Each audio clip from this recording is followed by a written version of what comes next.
welcome to Home Sweet Homeschool. If you're new here, my name is Ashley and I'm a homeschooling mom to one. And in today's video, I'm giving you an honest and raw review of our second 6 weeks of homeschool. It's amazing to me that we've already had 12 weeks of school. It's like the year is absolutely just flying by. I know you're on the edge of your seat wondering, what in the world did they do during their second 6 weeks? How did it go? So I'm going to share with you today. I'm going to go through each of the things we use and kind of give you a rundown of how it went. So we use teaching textbooks for math. So let's start there. Now, when I reported after the first 6 weeks, I told you my son loved it. Everything was going good. But just like everything else new and shiny, that kind of wears off and you start to settle into the program, and it's not as new and as fun as it was when you first started using it. So he's not that into it as he was the first 6 weeks. But I sat down with him because I do like to keep it open between my son and I, and we talked about how important it is to have a math program and that teaching textbooks is a good program. And so I asked him, what could we do differently so that you would enjoy it? Because I do feel like he needs a math program and we need something that's going to progress him through 6th grade math. So we're definitely keeping teaching textbooks. And so we came to an agreement that he would do 2 lessons a week, because what I did is I said, you know, we have until the end of July to finish this year's math. So here's how many lessons there are, and I'm kind of teaching him some time management. This is how much time you have to do it. How many lessons do you want to do a week? And for right now, he settled on doing 2 lessons a week, and that's fine with me. Now, he does have to do math every day, and I'll show you what else he does, but let's just stick to teaching textbooks right now. So what we also decided was he gets kind of overwhelmed with the amount of problems, because you do the practice problems and then the regular problems. And so we decided that he would listen to the lecture, that I would sit with him and do the practice problems, because what does that hurt, and he would do the regular problems. So that was one way to kind of work it out. The second thing we decided to do was he couldn't believe you could actually print them off into worksheets. Sometimes he just wants paper and pencil math, and I don't blame him. It's fun to do things on a computer sometimes, and then sometimes you just want to do it the old way. You just want to write. So I've printed some lessons for him. He watches the lecture, and then he'll do the worksheet, and then I'll go back in and enter in the answers so that we have that record in the grade book on there. So we're going to keep it trucking along with teaching textbooks because I think it's a great program. We're excited for it to come out where he can use it on his iPad. So maybe that will help. I don't know. But we're going to keep using it because it's good. Let me show you what else we're using on the other days that he's not doing teaching textbooks. We purchased these books from Funschooling journals. This is Are You a Math Genius? And Funschooling Math Mysteries. And so on days that he's not feeling teaching textbooks, he can pick up one of those, and he likes those. He'll sit and he'll do a couple pages of those. He also takes those with us in the car, and he'll work on that. And he's really enjoyed those, and that way he's getting some math in. I'll link those down below if you want to check those out. There are some videos that a mom made of a flip through so you can see what's in them. So we use these on days that we're not feeling teaching textbooks. So that's math. Let's talk about our read aloud. So if you're new here, we get our read alouds from Brave Writer. We love Julie Bogart, we love Brave Writer, and we use the arrow guides. They are just a really natural way to teach language arts through the book you're reading. So the book we read this time was The Lemonade War. We really enjoyed it so much that we're looking for the sequel because we want to know what happens next. So it's about a brother and a sister who start a competition to see who can sell the most lemonade. I really enjoyed it. It had a lot of business definitions in there. You also learned a lot about using a dictionary. You know, isn't that a lost? Like, do kids nowadays know how to use dictionaries? I mean, so I liked showing my son this, and we talk about parts of speech and pronunciation. So it was really good, and it had a ton of math in it. So we really enjoyed the Lemonade War. I will link the Brave Arrow single issues below, so you can check those out if you're looking for some good read alouds. We enjoyed this book. Next, this was our elective. We did Entrepreneur Academy, which went really well with the Lemonade War. I'll link this down below as well. We had so much fun with this book. We did business math. We learned about advertising. We learned all kinds of business things. Now, we didn't get finished with it because we would pick this up on Thursdays and Fridays for just a little bit of time, so it's not finished.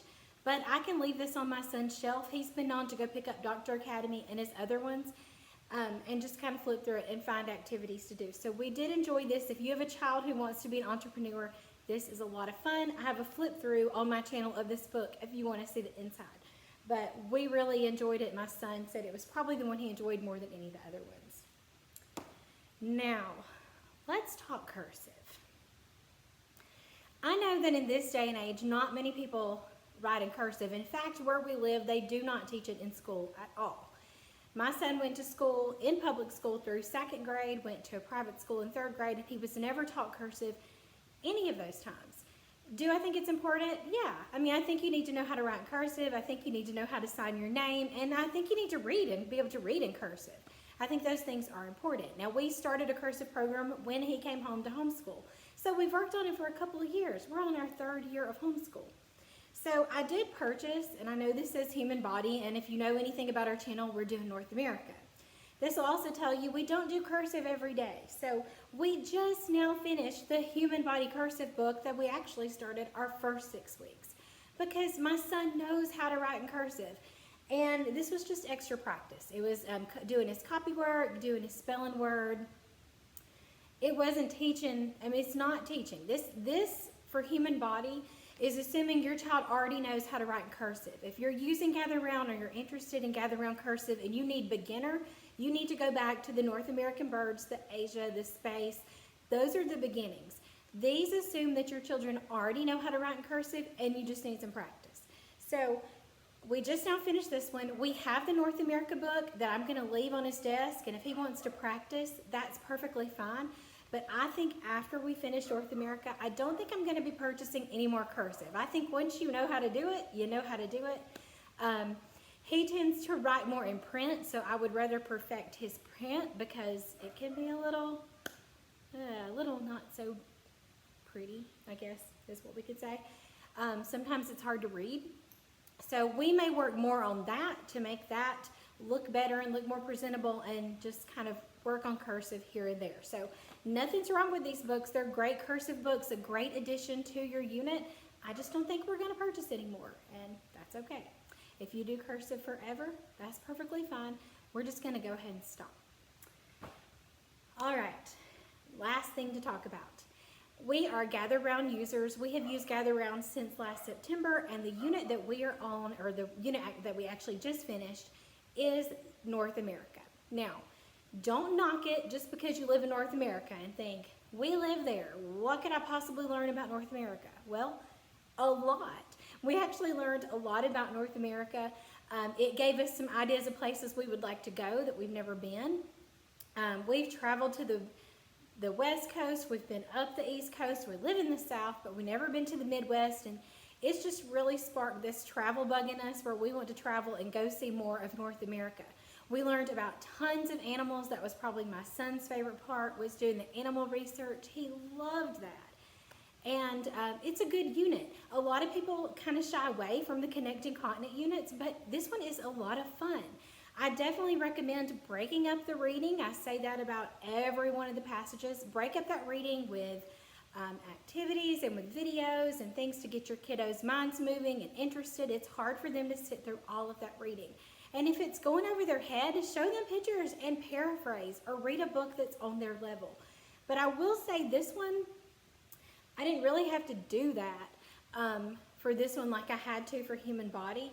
This one, my son understood perfectly fine. He really enjoyed it. So I think this could work for any age level, more than like the Human Body where it was pretty heavy in information.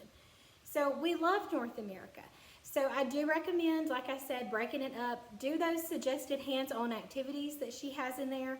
I always look at those, and if it's something that was too childish for my son, I would just find another one.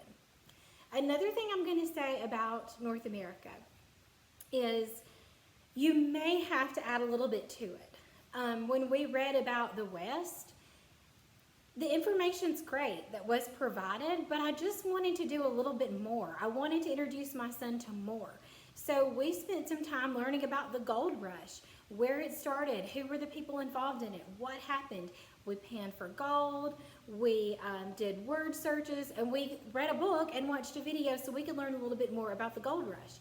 We also wanted to know, why was the Wild West called the Wild West? Was it really wild? And so we did an extra little study on that. We learned about outlaws. We did a draw with Nerf guns. You know, we just extended those lessons just a little bit more. Now, do you have to do that?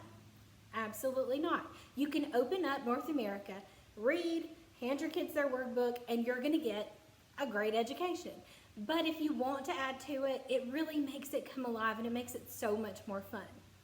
Now, here's the thing I've been wanting to share with you guys. At the end of our human body unit, my son was like, I'm so tired of doing these worksheets. Why are we doing worksheets? And I know from being a teacher for 13 years that worksheets do not make those connections in kids' heads. They just don't. Anybody can fill out a worksheet, and I know it's important to know how to follow directions on a worksheet and fill one out. So yeah, worksheets are necessary some of the time, but once you know how to fill out a worksheet, you can pretty much fill out any worksheet. And he's like, I don't want to do these worksheets. I want to do something else. I want to talk about it. I want to do activities. And so I was like, oh, in my head, I'm starting to think of all these things that we could do to document our work where that it's not on a worksheet. So this is what I did. Nothing spectacular. You can do this too. I printed him a copy of the front and the back of the student notebook, but it was blank. I think I put 40 blank pages, and when he opened it on the first day, he's like, what am I supposed to do? Where are the worksheets? And I'm like, oh, I'm about to blow your mind. So I told him we were going to document in our notebook what was important to him. I wanted to add pictures. I wanted him to draw things. I wanted to put science experiments. I wanted to go in here because you know what? When we look back on this at the end of the year, looking at a worksheet, it's just going to be like, oh, we did a worksheet. But if we can look through this and we can see pictures of field trips that we took or of our science experiments or when we made a teepee, that's going to be so much more fun to look back on than any worksheet. So I'm not saying that anything's wrong with the worksheets. We love Gather Round. Don't get me wrong. We wanted to do something a little different and make it our own. So let me show you what it looks like. That's nothing spectacular, but it's meaningful to my son, and that's why it's important, and that's why we had so much fun, I think, this time.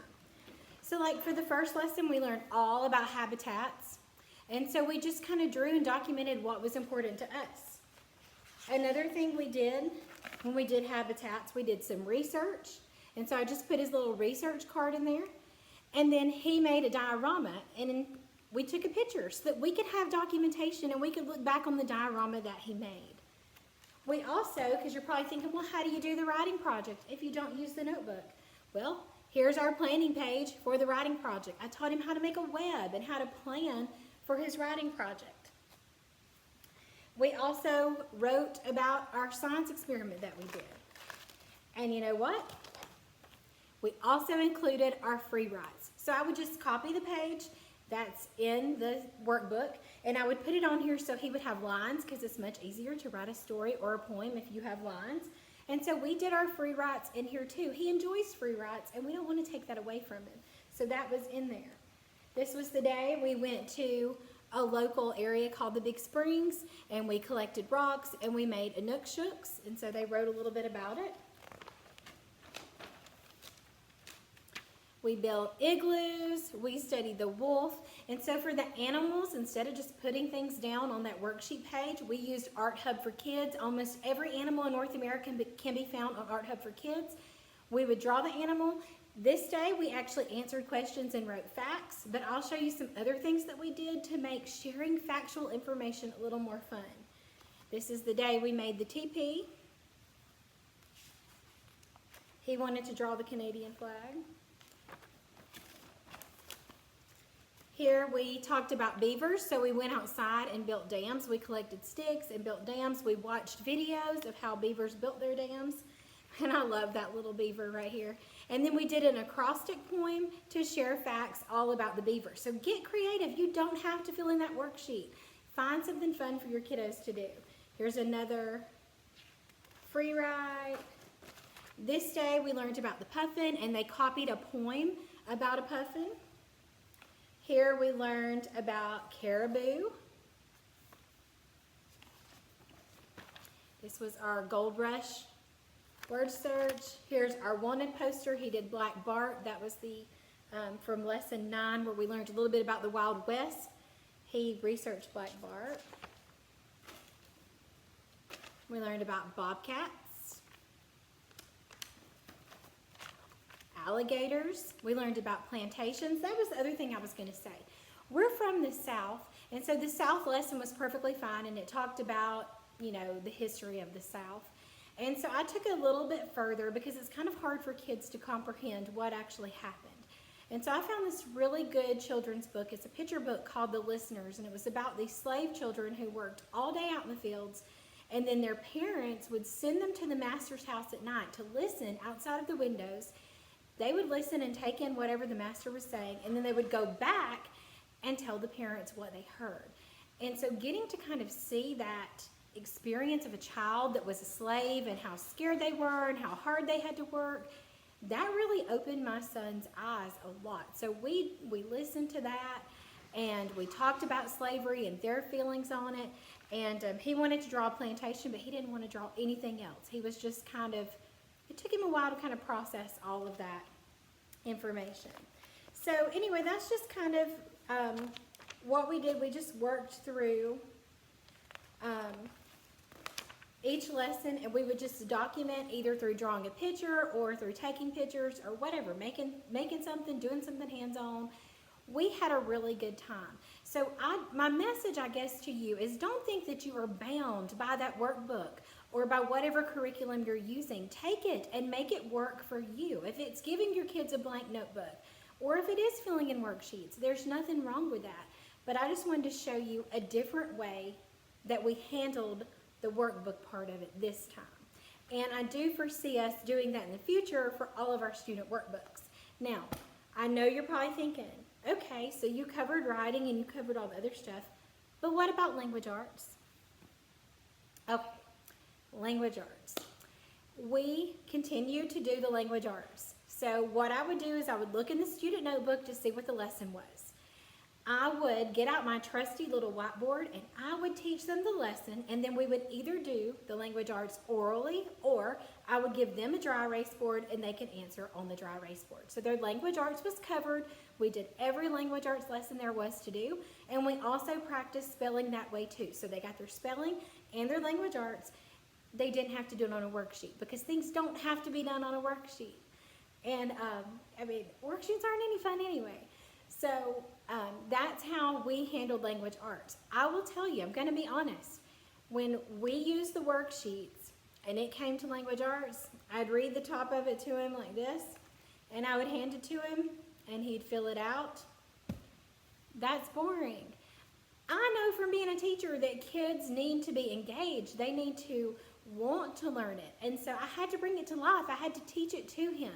And I also tried to find videos to talk about, I think it was verb tenses and point of view. That's what we talked about. So I found videos that taught it, and I taught it at the little whiteboard, sitting in the floor with them.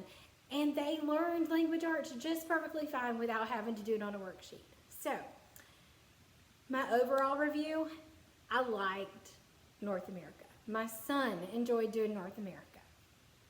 Don't knock it just because that's where you're from, or you're like, oh, it's another continent, I don't want to do a continent.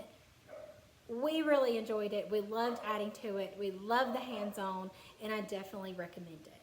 So if you have any questions about anything I talked about today, make sure you leave them in the comments below. Make sure to hit that like and subscribe button, because soon I'm going to share with you what we're using for our third 6 weeks, and it's a little bit different. We're changing it up a little bit for the third 6 weeks of school. And as always, thank you so much for watching.